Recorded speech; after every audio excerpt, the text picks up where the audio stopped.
externo, por el lado de las reservas y también desde el punto Buenas noches, compañeras. Saludos del Palacio de Gobierno, desde el Salón Azul, en donde en este momento se efectúa la rueda de prensa de las autoridades económicas presididas por el ministro de Economía y Finanzas, Richard Martínez, Marisol Andrade, directora del Servicio de Rentas Internas, y el ministro Iván Montaneda, ministro de la Producción. Escuchemos al ministro Richard Martínez. Por el lado del ingreso de divisas. Evidentemente, esto tiene mecanismos de compensación. Como ustedes conocen, el Ecuador importa derivados para venderlos internamente y muchos de estos derivados están subsidiados, de tal manera que el esfuerzo y la presión sobre ese subsidio se reduce también. Por el lado externo también, evidentemente, el precio de los productos derivados se reduce y en consecuencia siempre tienen que netearse estas cifras. El efecto que nosotros estimamos en este momento, con estimaciones de alguna recuperación del precio, algo de, digamos, de niveles de precios que puedan fluctuar en las siguientes semanas, un impacto estructural de cerca de 2.000 millones de dólares, ¿no? Como les digo, eso no es un análisis lineal, que uno tome el precio de hoy y lo proyecta hasta fin de año, sino es un análisis que tiene ciertos supuestos, aunque como ya hemos visto en el caso del precio del petróleo es muy difícil estimar y prever su comportamiento, sobre todo porque hay decisiones que pueden ser predecibles y otras que definitivamente no, como lo que estamos viendo actualmente. Creo que es importante mencionar y hacer una breve recapitulación de lo que el señor presidente de la República compartió con la Nación. Antes de esto me gustaría mencionar que ha sido extremadamente constructivo poder abrir canales de diálogo sobre mesas formales que se establecieron con distintos actores de la sociedad civil a partir de el diálogo para la focalización de los subsidios. El día de hoy tuvimos una reunión con aproximadamente 50 líderes de la sociedad para escuchar sus comentarios, para nutrir lo que ha planteado el presidente. Varias de esas cosas se acogieron desde distintas aristas: artesanos, sector privado, líderes sindicales, transportistas, líderes indígenas, jóvenes estudiantes, etcétera. Fruto de eso, las decisiones, voy a explicarlas con algo más de detalle, pedirle al ministro de la Producción y a la señora directora del Servicio de Rentas Internas que también complementen esta intervención. Lo primero que hay que mencionar es que el esfuerzo viene desde el propio Estado. En una situación como la que vivimos, la primera respuesta que tenemos que dar como gobierno es que el esfuerzo empiece por casa. En consecuencia, se hace automáticamente una reducción presupuestaria que totaliza 1.400 millones de dólares, de los cuales 845 son gasto corriente y 535 es gasto de inversión. Específicamente son 1.380 millones de dólares. Esto es muy importante porque no solamente estamos atacando el gasto de inversión, que tradicionalmente es la variable más fácil de ajuste en estos momentos, pero estamos haciendo un ajuste fuerte también en el gasto corriente por el lado de bienes y servicios, ¿no? ¿Qué hay en bienes y servicios? Hay viáticos, hay pasajes, hay viajes, hay movilización, hay alimentos y bebidas, hay servicios, entonces servicios de limpieza, de seguridad. Entonces, lo que corresponde ya en el campo de la implementación es que cada ministerio deberá revisar estos nuevos techos presupuestarios para adecuarse a los mismos y lograr, sin afectar los servicios, acoplarse a esta nueva realidad. Luego tenemos la contribución de los servidores públicos, quienes somos parte del gobierno. Tenemos un compromiso de hacer un esfuerzo en estas circunstancias, unas circunstancias que nos obligan obviamente a generar una contribución. El objetivo en este caso del nivel de ahorro que nosotros podemos conseguir está entre los 250 y 300 millones de dólares. Tenemos opciones muy específicas que de hecho se trabajaron el día de hoy con las centrales sindicales en esta mesa de diálogo y el día de mañana se van a terminar de aterrizar. Hay algunas propuestas interesantes. Se ha hablado de contribuciones específicas, progresivas en función del nivel salarial. Se ha hablado de horas de trabajo. Se ha hablado de recortes adicionales en ciertos grupos de salarios altos. Pero todas estas opciones el día de mañana estarán ya con exactitud en la mesa. Hemos buscado un sano equilibrio entre hacer el día de hoy un anuncio ante un diálogo que está avanzado, pero la medida específica en cada sector se determinará de trabajar mañana, pero convenía el día de hoy hacer este anuncio. Y anunciar que, como digo, estamos en una zona de diálogo.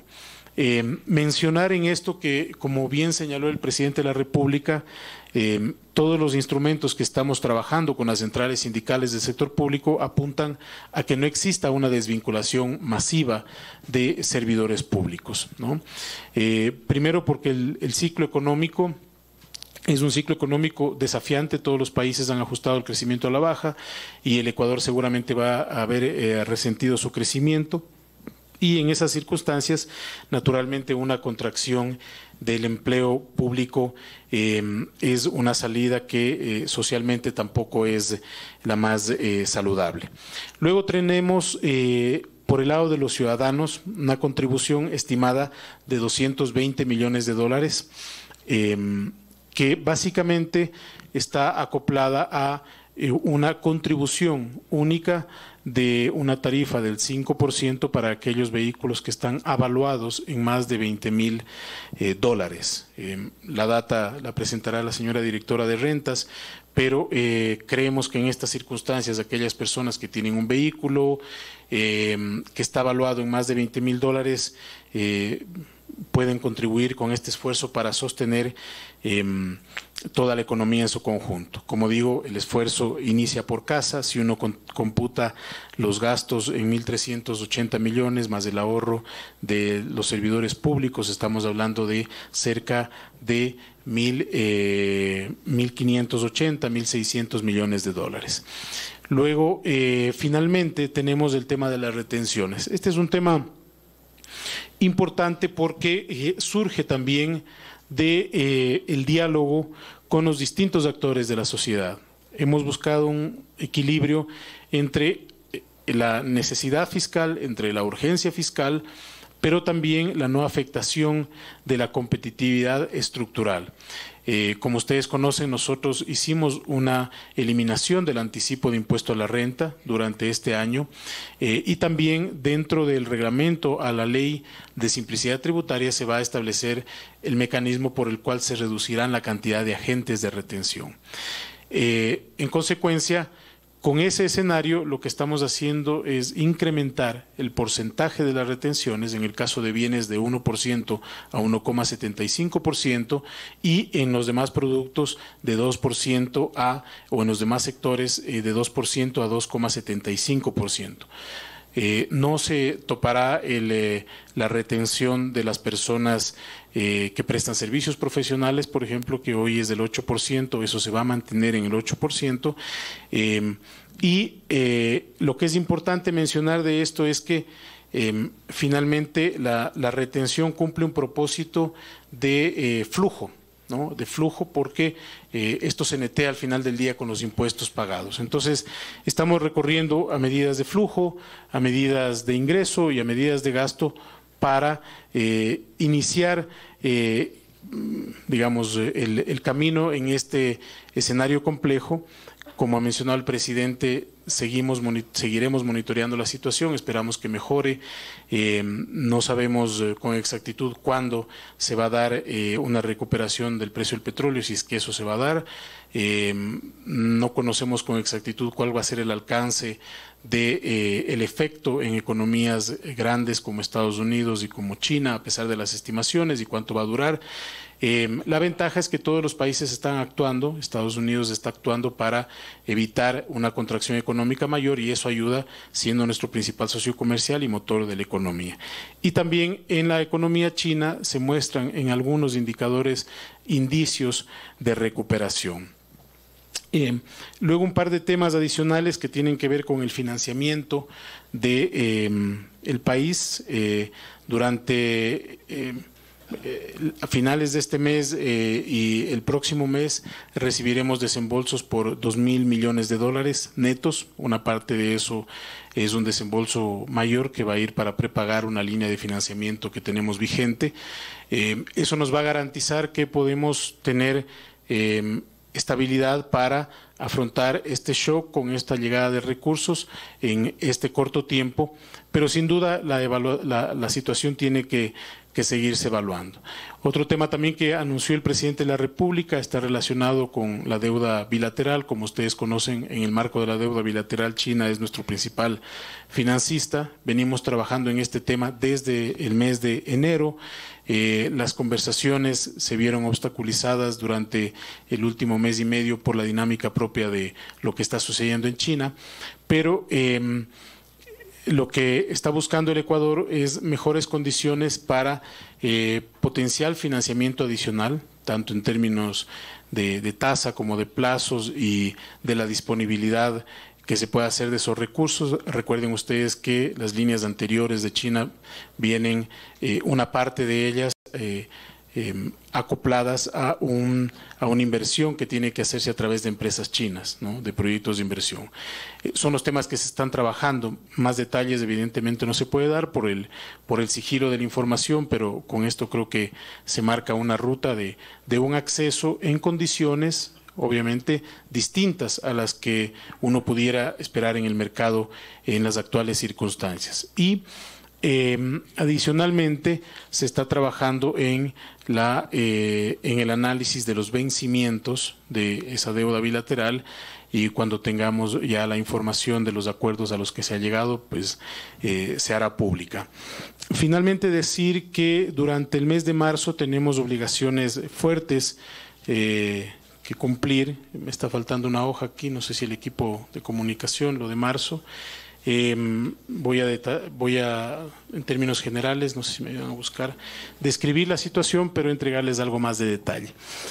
Marzo es un mes desafiante porque tenemos que cubrir cerca de 1.000 millones de obligaciones entre amortizaciones de capital e interés. Y el Ecuador, a pesar de que cerca del 85% de esa deuda no fue contraída por este gobierno, es decir, esos 1.000 millones no son de la deuda que ha contraído este gobierno. A pesar de esas circunstancias, nosotros somos un país que demuestra seriedad en el cumplimiento de sus obligaciones y se van a cumplir esas obligaciones. ¿Qué hemos hecho para tal propósito? Pues se han tomado varias decisiones que nos permitan cumplir con las obligaciones, no solo esas, sino el cumplimiento del pago de sueldos y salarios, de los gobiernos autónomos descentralizados, etcétera. Entonces, hay que recordar que este mes se recibe la contribución la contribución especial o la contribución única de las empresas, que totaliza cerca de 170 millones de dólares, que es parte de la Ley de Simplicidad Tributaria.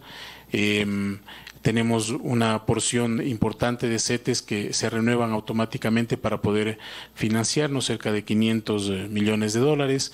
Tenemos también un ejercicio de liquidez que hemos hecho a través de las empresas públicas, que sin afectar la operación de esas entidades nos permite cubrir este mes nuestras obligaciones, partiendo, como decía, de las obligaciones con los servidores públicos. Tenemos compromisos con los jubilados, con los GATS, con las universidades y, por supuesto, con los acreedores. Por el otro lado, también tenemos el anticipo que están haciendo algunas empresas del impuesto a la renta que deberían pagar en abril, que se han comprometido a pagarlo durante este mes. Creo que esa es una buena noticia, es un trabajo que ha liderado la directora de rentas internas con los contribuyentes para garantizar que tengamos el flujo completo durante este mes. Con eso, amigas y amigos, yo termino esta introducción con la especificidad de las medidas y quedamos abiertos a preguntas y respuestas. Vamos a empezar con la ronda de preguntas. Sí, vamos con la pregunta de Andrea Samaniego de Teleamazonas.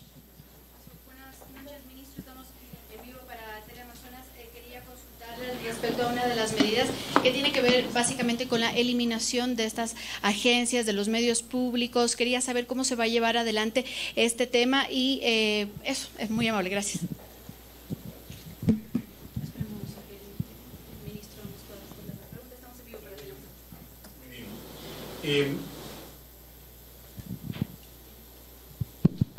Perfecto, sí, efectivamente, lo que hizo el presidente fue describir en líneas generales el camino que se va a tomar para procurar esta eficiencia. La centralidad de las decisiones está en la optimización y esa optimización implica evitar que ministerios, agencias o distintas entidades donde hay procesos que se duplican, donde hay zonas grises o que sentimos que no generan valor agregado de cara al beneficio ciudadano, tengan que algunas de ellas eliminarse, otras de ellas fusionarse. Este es un proceso que ha venido ya realizando el gobierno nacional.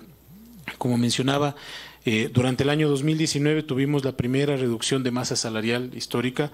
La parte operativa y específica de la fusión de estas entidades ya le corresponde a las entidades, a los organismos como el Ministerio del Trabajo, como la Secretaría General de la Presidencia, que hagan esta implementación y también obviamente a las distintas entidades involucradas alrededor de los sectores.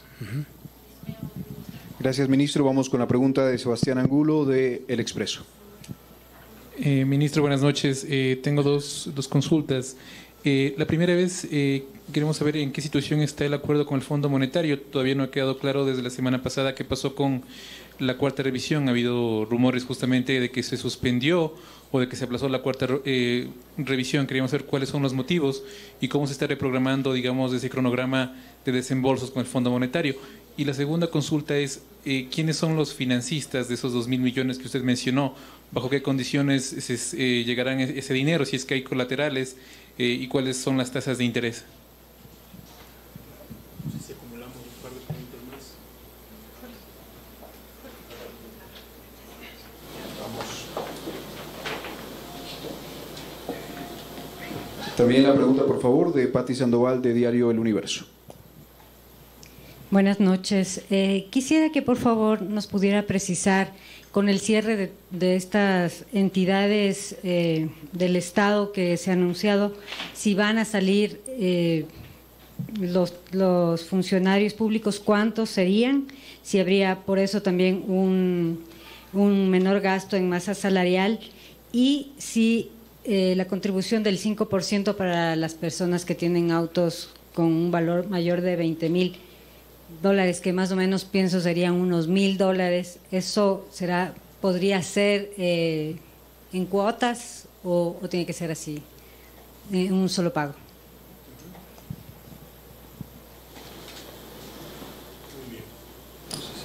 Sí, ministro, si desea podemos realizar las siguientes preguntas de Cristian Hidalgo de TC Televisión.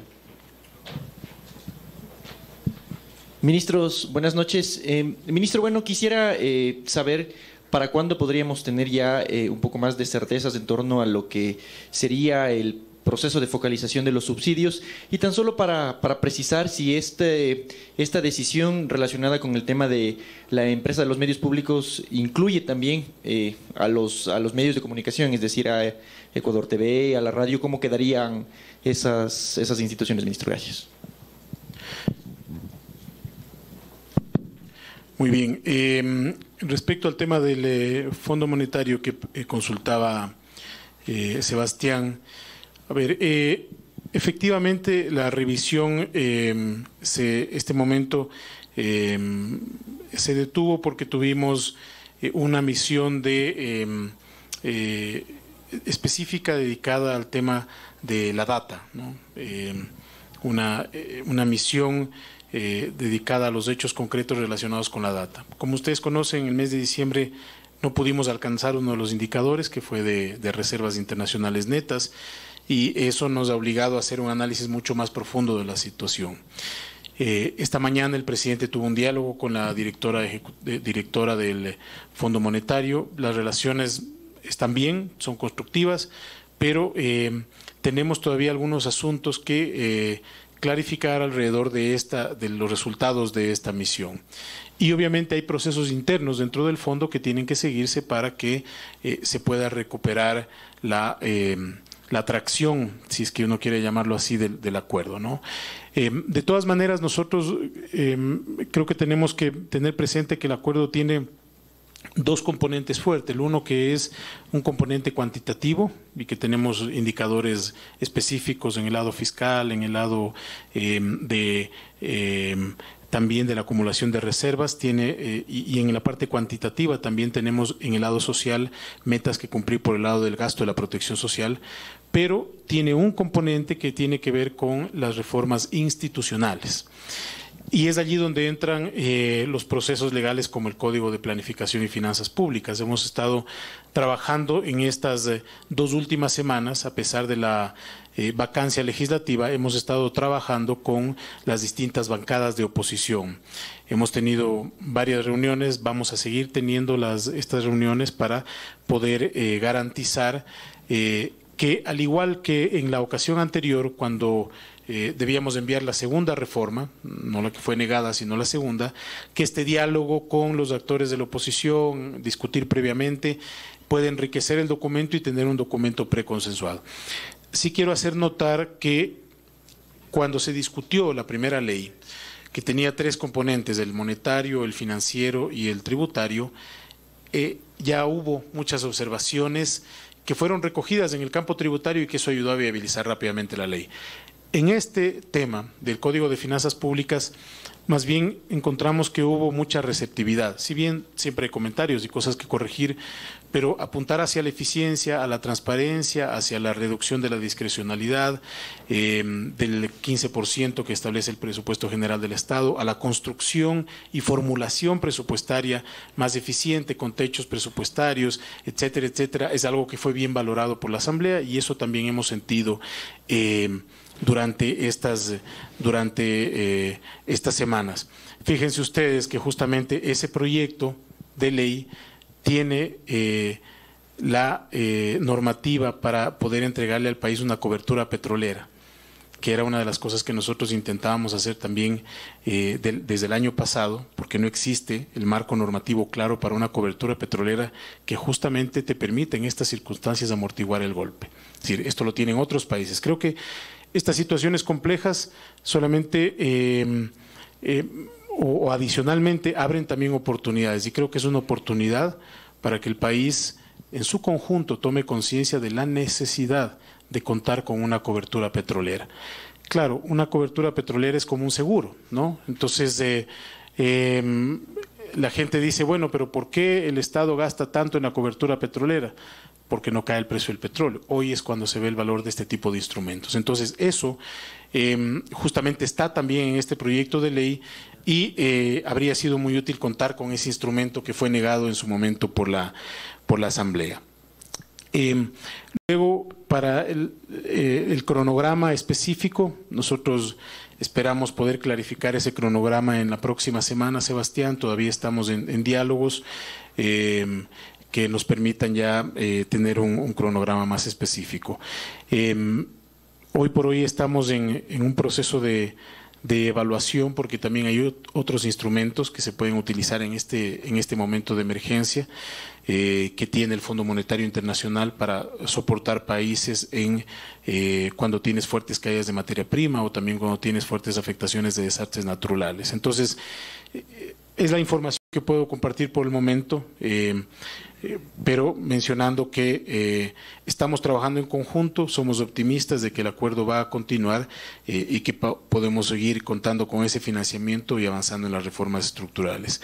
En relación a los financistas, debo por motivos del recaudo de información que establece la propia ley reservarme el nombre, pero son operaciones que se han venido trabajando de una manera muy profesional en los últimos 4 meses, así que son operaciones que ventajosamente en este momento, si uno iría a buscar esas operaciones, sería muy difícil conseguirlas con tan poco tiempo, etcétera. Entonces, son operaciones que ya tienen procesos precontractuales establecidos que nos permiten garantizar que esos recursos van a llegar. Este momento se está avanzando en la documentación para pasar por el comité de deuda y luego nuestra expectativa es que ese financiamiento pueda arribar a finales de este mes y también o a inicios del próximo. Una línea que es de 1.400 millones, que tiene una porción de 400 millones de dólares que servirá para prepagar otra línea con ese mismo grupo de financistas. Es decir, el Ecuador ya está financiado con este grupo. Y luego tenemos también financiamiento que, como les decía, dentro de la estrategia de deuda bilateral, tenemos dos componentes. El uno que es el análisis de cómo podemos esos vencimientos acoplarlos a la nueva realidad del Ecuador y también mayor financiamiento en mejores condiciones. ¿Qué condiciones? Tasas mucho más bajas de las que hoy presenta el mercado, naturalmente, y nosotros esperamos que todos esos financiamientos estén por debajo del 10% en costo, ¿no? Luego Pati preguntaba sobre el tema de las entidades. Se estimó alrededor de 10 millones de dólares. Cualquier desvinculación en ese campo será una desvinculación que tenga todos los parámetros legales de garantía a los trabajadores. Creo que no soy la persona indicada en este momento para especificar cómo se va a dar ese proceso. El ministro de Trabajo y seguramente la Secretaría General de la Presidencia pueden puntualizar en esas fusiones, que es la parte más administrativa, ¿no? En relación a el tema de los vehículos, efectivamente nosotros tenemos esta operación como una operación que tiene que tener, por un lado, una reforma legal de por medio. Es decir, se enviaría con el Código de Finanzas Públicas, esperando que se tramiten las dos cosas. Hemos iniciado diálogos con la Asamblea, hay algunas alternativas preliminares que ellos han planteado, como la graduación posiblemente de este valor o tal vez hacerlo de una manera más progresiva. Eso creo que ya es parte del debate que se va a llevar en el legislativo y evidentemente que va a tener facilidades de pago. Ahora, no pueden ser extendidas de una manera tan laxa, porque si no perdemos la fuerza de la recaudación. Y luego se hablaba del tema de la focalización de subsidios. A ver, este es un tema muy interesante. Seguramente ustedes habrán leído también en redes sociales el debate alrededor de la oportunidad de evidenciar, así como en el caso de las coberturas petroleras en este momento complejo, lo útil que habría sido tener una cobertura. En este caso, el objetivo y el propósito del gobierno nacional en un momento determinado a liberalizar los combustibles. Si uno hace la simulación del precio del combustible a esta semana, estaríamos teniendo un precio inferior de los combustibles, particularmente la gasolina extra, que no fluctúa. Naturalmente, siempre hay que considerar que el periodo de rezago para la implementación del precio de la gasolina tiene 2 meses, es decir, ahora estamos implementando un precio, en el caso de la super, del precio del petróleo de hace 2 meses. Entonces, eso como un punto central de la importancia de familiarizarnos y entender que seguir la fluctuación con el mercado es una oportunidad para el país. Nosotros hemos decidido avanzar con el proceso de focalización, que tiene, como presentamos hace algunas semanas, ya mucha información, pero se está evaluando las propuestas concretas de esa focalización, las propuestas tecnológicas. Nosotros estimamos que en los próximos 15 días pudiera ya estar estructurados los términos de referencia para la contratación de la empresa que va a hacer o el operador que va a centralizar toda la data y luego la operación del mecanismo. Es decir, no queremos abandonar esa estrategia porque es un trabajo muy grande que se ha hecho analizando los comportamientos de los consumidores, las distintas opciones tecnológicas que se tiene, y vamos a avanzar con firmeza en esa decisión. En relación al tema de los medios públicos era, ¿no es cierto? También yo preferiría que este tema lo responda formalmente el Ministerio del Trabajo, encargarle al Departamento de Comunicación que respondamos por favor esto cuanto antes para que los amigos periodistas tengan la respuesta concreta de este asunto que veo que es de algún interés alto en la sala. Vamos con las siguientes preguntas. Por favor, Evelyn Tapia, de Diario El Comercio. Buenas noches, ministro. Se está hablando de que se va a enviar solo la reforma al COPLAFIP, pero también se había dicho anteriormente que el Código Monetario también tenía que enviarse a reforma. No sé si también va a ir en un solo paquete y si nos puede dar el dato exacto de cuál es el impacto de todas estas medidas que se han anunciado el día de hoy, porque habían dicho 1.400 millones solo en el tema de ajuste al presupuesto, pero sumando todas las medidas, ¿cuánto es lo que tendría como impacto este paquete de medidas?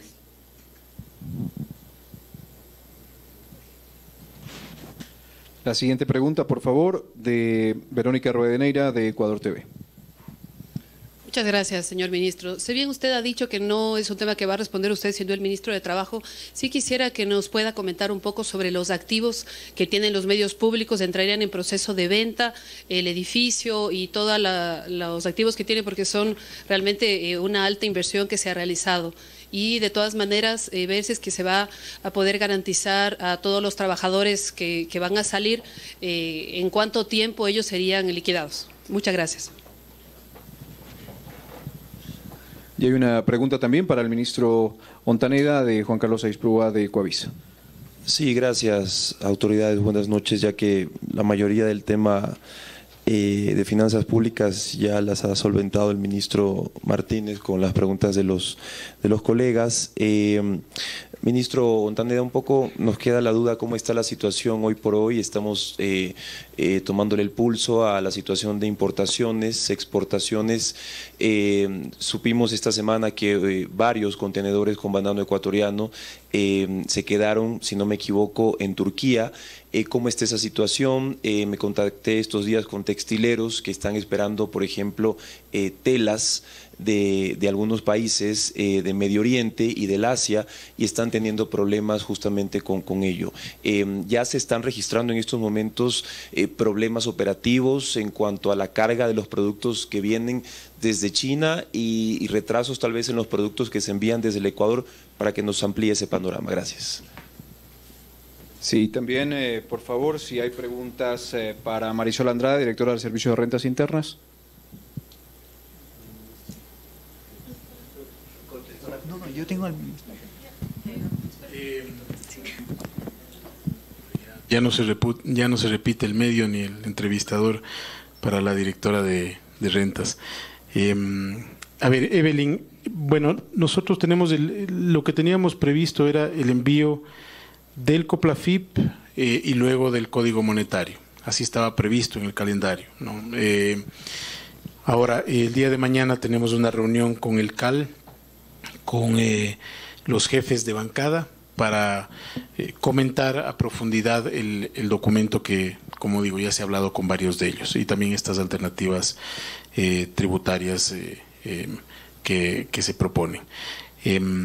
En el caso del COMIF, es una reforma que tiene que venir después del COPLAFIP. Sin embargo, el día de mañana vamos a armar la agenda con el CAL, con el presidente de la Asamblea, con quien estuvimos dialogando hoy, y los jefes de bancada.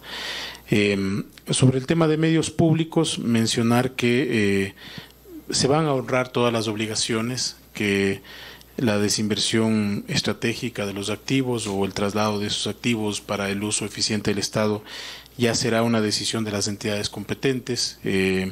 Como Ministerio de Economía nosotros computamos esa medida de eficiencia y optimización que viene de otras carteras del Estado. Por eso no quiero omitir ninguna información y cometer un error que pueda generar desinformación en la ciudadanía. Lo que sí puedo decir es que el gobierno evidentemente tiene la obligación de cumplir con sus obligaciones, valga la redundancia, de garantizar que las personas que trabajan allí tengan total y absoluta cobertura, si es que algunas de ellas son desvinculadas, si es que otras son reubicadas. Ese ya será un trabajo, insisto, de otras instituciones, y que los activos que tiene el Estado allí puedan ser utilizados de la mejor manera, a través de una desinversión o a través de una movilización hacia otras entidades que puedan hacer uso del mismo.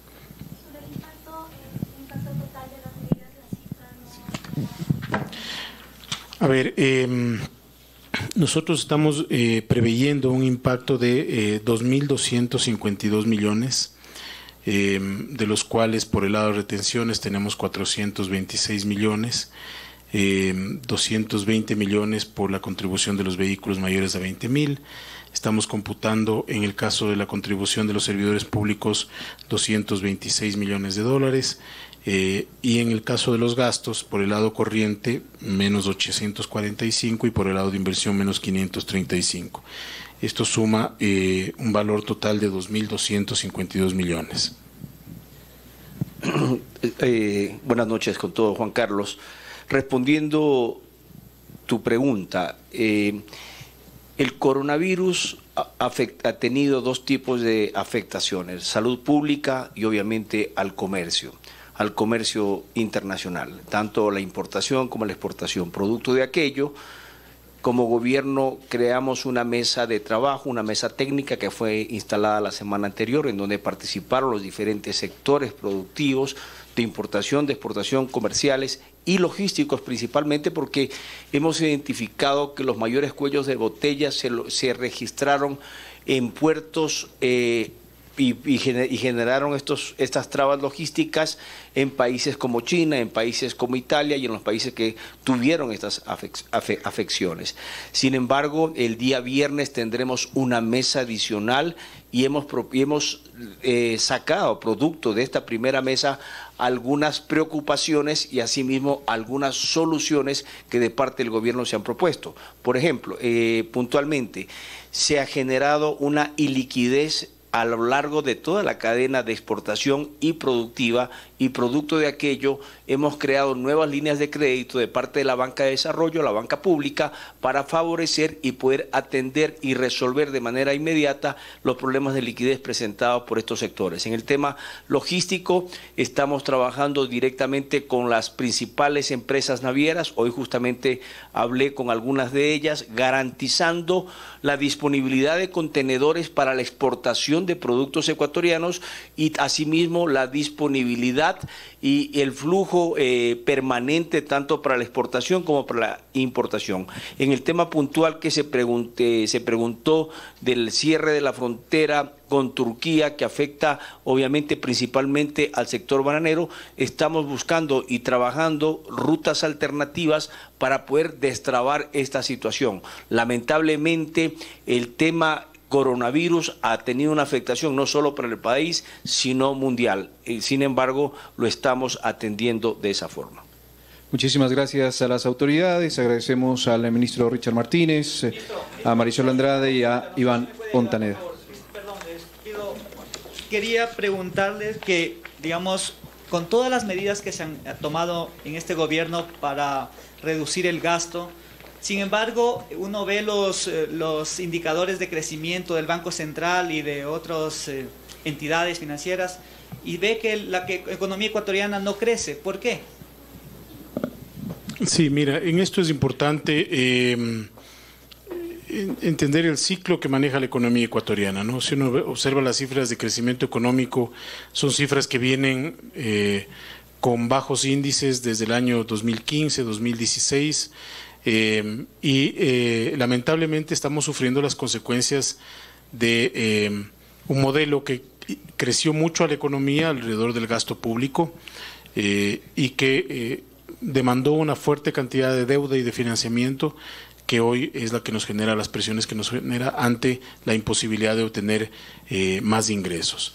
En un escenario de ajuste, evidentemente, la necesidad de retirar recursos del Estado tiene un efecto en la demanda agregada, y lo que hay que hacer es procurar que esa desaceleración sea lo más dura posible, sino más bien tratar de implementar medidas que permitan también oxigenar a la economía.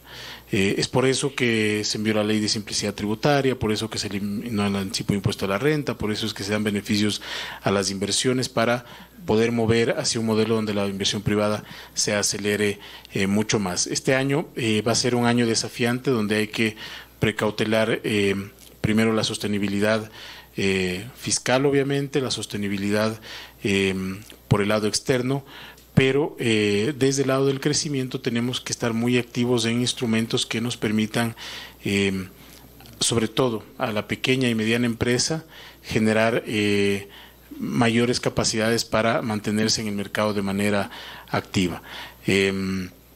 Tenemos, como mencionaba, la ley de simplicidad que reduce muchísimas trabas a los microemprendedores. También 2 millones de dólares por retenciones, se espera 426 millones de dólares, 220 millones de dólares por los vehículos, por reducción de servicios públicos, 226 millones de dólares. Y también el ministro ha mencionado que se dialogará justamente el día de mañana con el Consejo de Administración Legislativa para viabilizar las reformas legales que se enviarán al Código de Planificación y Finanzas Públicas y también al Código Monetario y Financiero.